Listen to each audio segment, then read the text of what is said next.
In this video I will talk about the speculative aspect, the logical aspect of the videos that I have been making over the past couple of days, and hopefully at this point you understand broad ideas about Hegel, because if you don't, then I'm a miserable teacher. If you are familiar with my contents, there's an idea which maybe I have not emphasized enough, but Hegel's philosophy is a philosophy of self-development. And if you expect to stumble upon one of my videos and to enjoy or appreciate and be enlightened or to find it entertaining, that's not the kind of content that I produce, because that would be a Nietzschean philosophy. Nietzsche was very good at producing entertainment and insights and wisdom and truth in very small bits, which are called aphorism, I guess, pieces and fragments of knowledge. But Hegel's philosophy, from a formal point of view, is rigorous, systematic, and it can only be grasped and understood in the self-development process of itself. So if you stumble upon this video without having watched my other videos about Hyperborea, and especially the previous videos I've made about order and tradition, I will put the link to the previous video, which contains all other links. But if you haven't watched these videos, if you are not in the state of mind, if you are not in the mood, if you are not in the frame, you will probably stop watching at this moment, and that will have been a lost opportunity. But if you keep faith, so to speak, the content of this video will be the logical explanation of what I have been promoting in this past couple of days in a cultural and religious, through the means of Evola, way. And I will begin by commenting the logic of essence by Hegel in the part B, difference, point 3, opposition. And just to begin as an introductory remark, there are different determinations of difference. Let us take the example of cigarettes. If you have two cigarettes, you acknowledge that they are different. They are quantitatively different, and the molecules and the atoms which constitute each of the two cigarettes are different. So they are not the same cigarettes, but they are almost identical. Cigarettes in a pack of cigarettes are almost indifferent from one another. You can pick one or the other. They are kind of the same. They are different, but they are very much alike. That's an improper way of expressing logical determinations. Then, if you have two cigarettes of different brands of cigarettes, they are very much alike because they are cigarettes, but the taste will be different, the chemicals will be different, so they are differently than two cigarettes of the same brand. Then if you have a cigarette and a lighter to light up the cigarette, these are two objects which are different, but the difference between these two objects is greater than the difference between two cigarettes. So there are various different determinations of difference itself. And opposition is a difference in which the different moments are united, and one is the opposition of the other. And my English vocabulary is not good enough, but what I've gathered from the internet is that the opposition of a cigarette would be an anti-tobacco spray, or a nicotine, I don't know how you pronounce it in English, the kind of chemicals, medical drugs which are sold to the public, to the consumers, to help them quit smoking. So if you have a cigarette and an anti-tobacco spray, or a nicotine spray which enables one to help stop smoking, then the difference is a difference of opposition, because the opposition of a cigarette is that which enables one to stop and to quit smoking. Hopefully that's clear. And this is what Hegel means by opposition. So if you are still watching, I hope that you have understood that in our everyday language, we unconsciously realize that there are different kinds of differences. So difference is different from itself. There are differences which are more identical than others, and this unity of difference and identity, Hegel was smart. Sometimes I resent Hegel, but sometimes I'm forced to acknowledge that he was smart. He was really smart. You know, if you're familiar with my videos, there are moments in my videos sometimes when I can't stop laughing and can't help laughing, because that's when I understand an idea, and I respect Hegel. Oh, he deserves credit because he was smart. He was smart.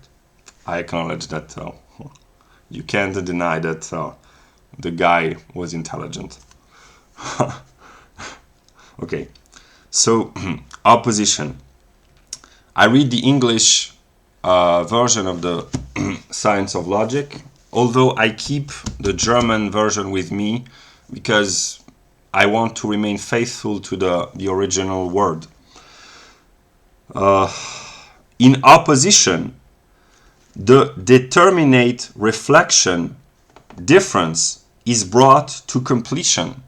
So Hegel says that a real difference is a difference of opposition.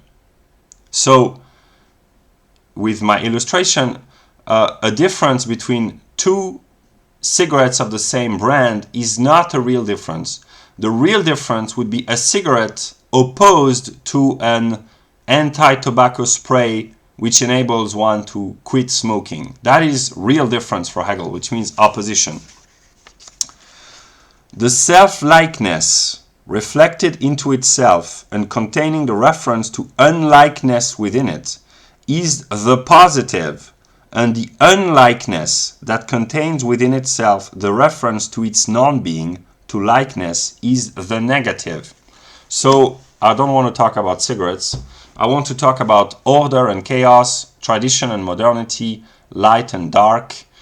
This is what I've been talking about in my previous videos. So another word would be equality. Instead of likeness and unlikeness, one could say equality and inequality. And Hegel shows that equality and inequality, identity and difference, positive and negatives are moments, logical developments of being and nothing, which are the primordial root of everything. And they are identical but nonetheless different, and the attempt to find identity and difference within nothing and being is that which brings forth the whole development of the logical process. So each determination within the realm of logic is a more determinate, more accurate, one could say, understanding and conceptualizing of being and nothing. So here we enter the realm of positive and negative, and I will read Hegel and then I will comment. The positive is positedness as reflected into self-likeness, but what is reflected is positedness, that is, the negation as negation, and so this immanent reflection has the reference to the other for its determination, which means in ordinary language that the positive is the negative of the negative, so it is the negative of its opposite, and that is what makes it be what it is, because the positive is what it is to the extent that it is not what it is not. So Hegel says that the concept is not a mental representation. This is not what we understand by concept in our everyday meaning of the word. The concept for Hegel is a a thought which contains within itself a unity of opposed determinations. So he will show that it is in the very concept of the positive to contain within itself the negative, because one cannot think of the positive without thinking about the negative. And honestly, this idea gives me kind of hope, because I know that I am the negative, which is evil and selfishness and wickedness. But in order to sustain my mental balance, I have to hope and to believe that out of the negative, there can be a positive which comes forth. And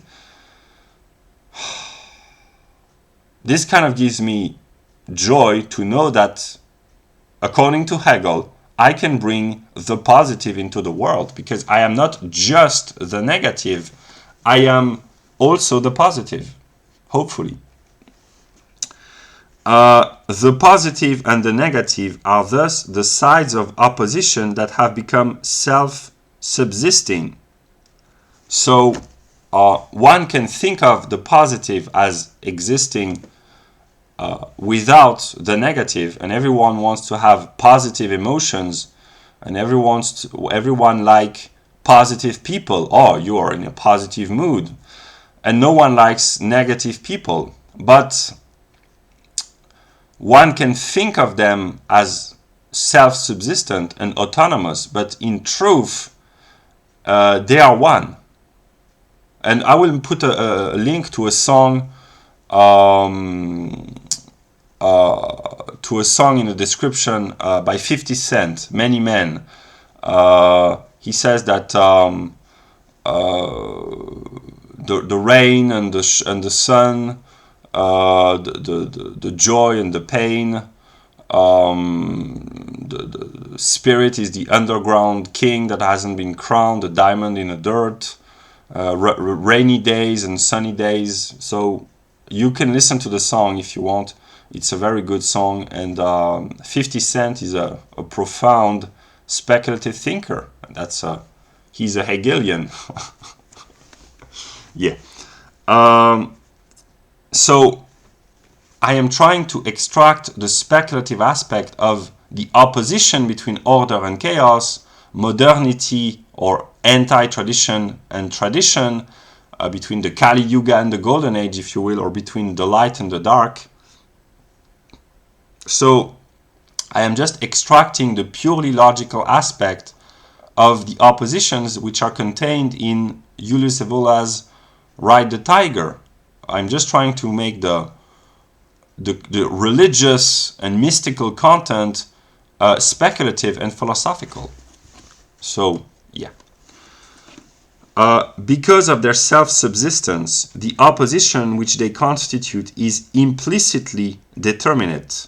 Each is itself and its other. So the positive is not only positive, it is also negative. And the negative is not only negative, it is also positive.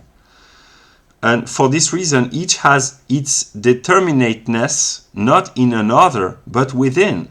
Each refers itself to itself only as referring itself to its other. I will illustrate by the notion of order and chaos. Order in the consciousness within the political realm means where the classes are strictly, rigorously determined. The aristocracy is aristocracy.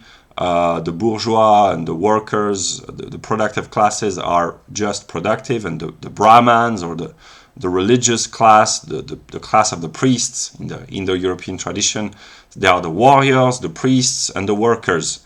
And the ranks, the social classes, the status are clearly distinguished from one another. So that's order, where all the distinctions are clearly made manifest.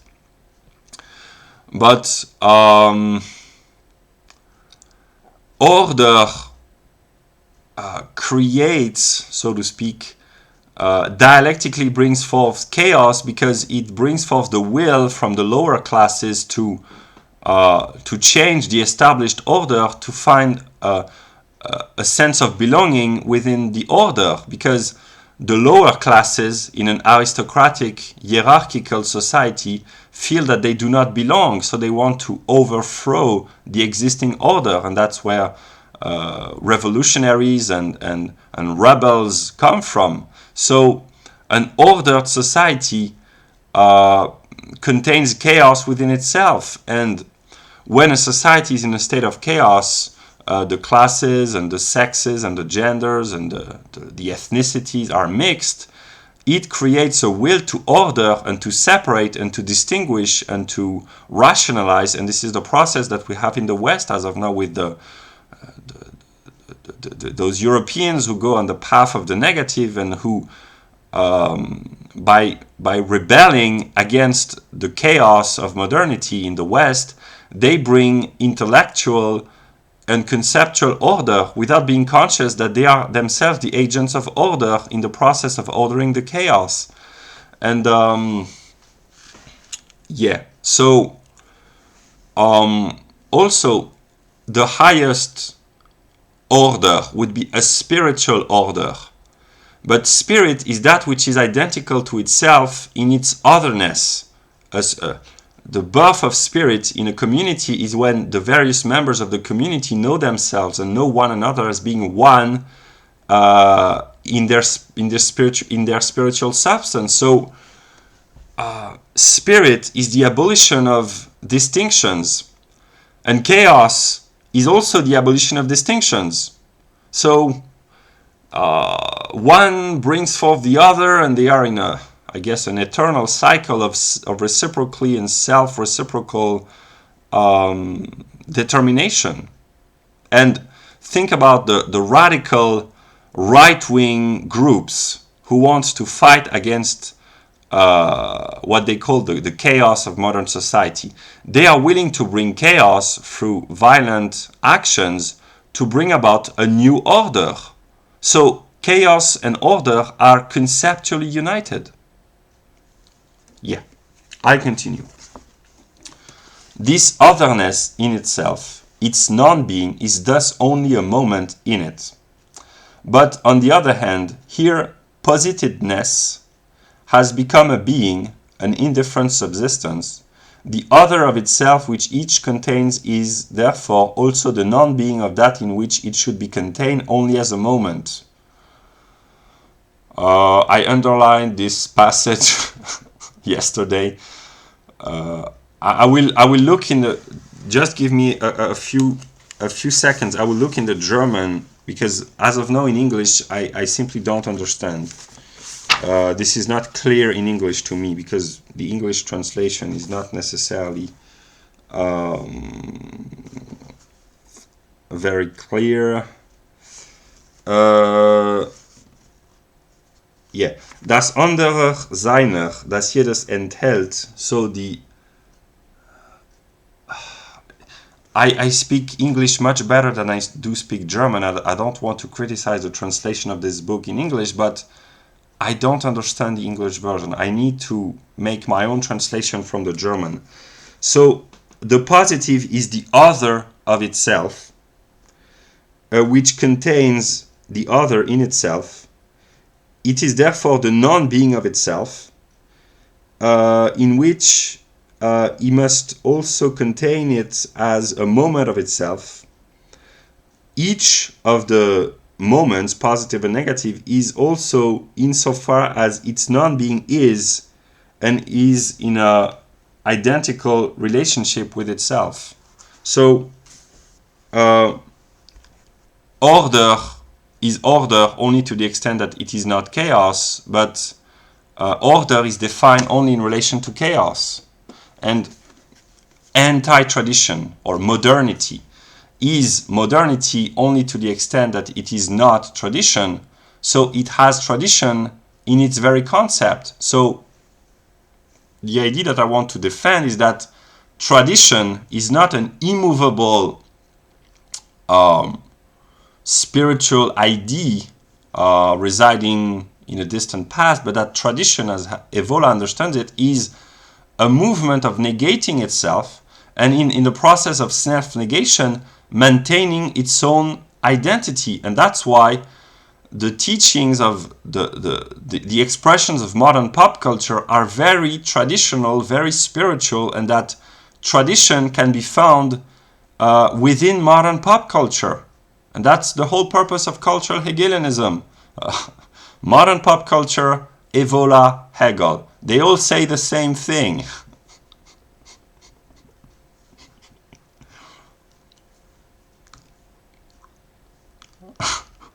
Yeah.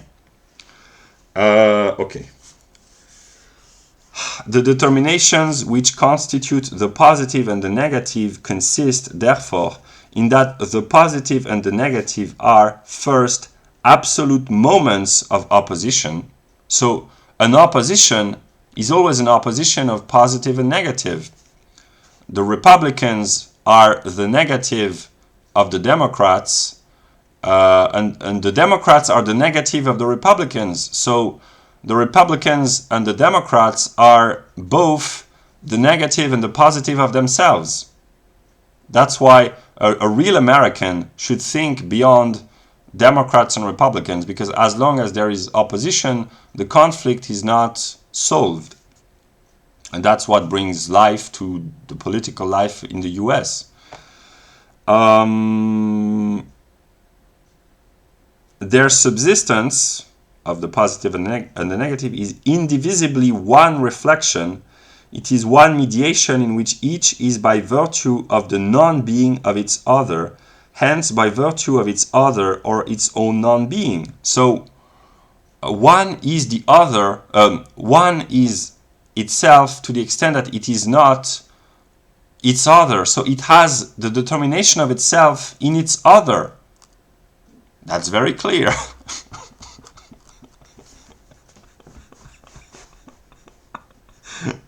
If I were true to myself, I would say that Hegel's logic is the most comical idea ever invented, because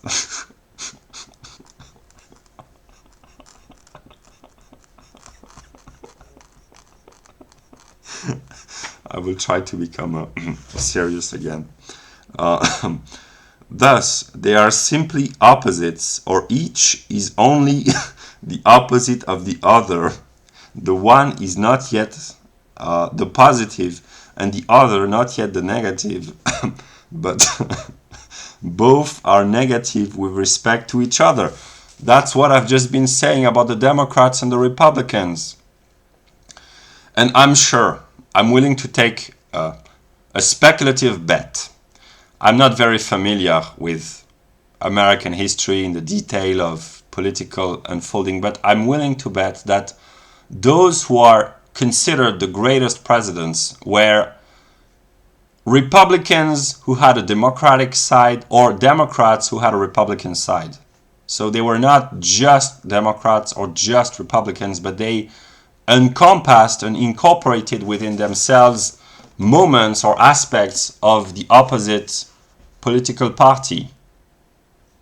That's only an American can know this, but I guess. Each, therefore, simply is first to the extent that the other is. That's very important. The positive has its being only to the extent that the negative is. But at the same time, the positive is only to the extent that it is not the negative. So there's an ambiguous relationship, and what we call ambiguity is speculative logic yet not clarified. It is what it is by virtue of the other, by virtue of its own non-being. It is only positedness. That's Gesetztsein in German. Second, it is to the extent that the other is not. It is what it is by virtue of the non-being of the other. It is reflection into itself. The two, however, are both the one mediation of opposition as such, in which they simply are only posited moments. Yeah. So, yeah. I will just I will stop there for now. That was the speculative aspect. I will make another video because Hegel made remarks, or his students, I don't know, but there are remarks in Hegel's logic which enable to illustrate and to have a more sensuous representation of what he means in the pure speculative abstraction of the core content of the book. So I will make another video in which I will comment more concrete, more sensuous, more intelligible aspects of this opposition. So I will make another video. And listen to the song Many Men by 50 Cent. It's really a good song.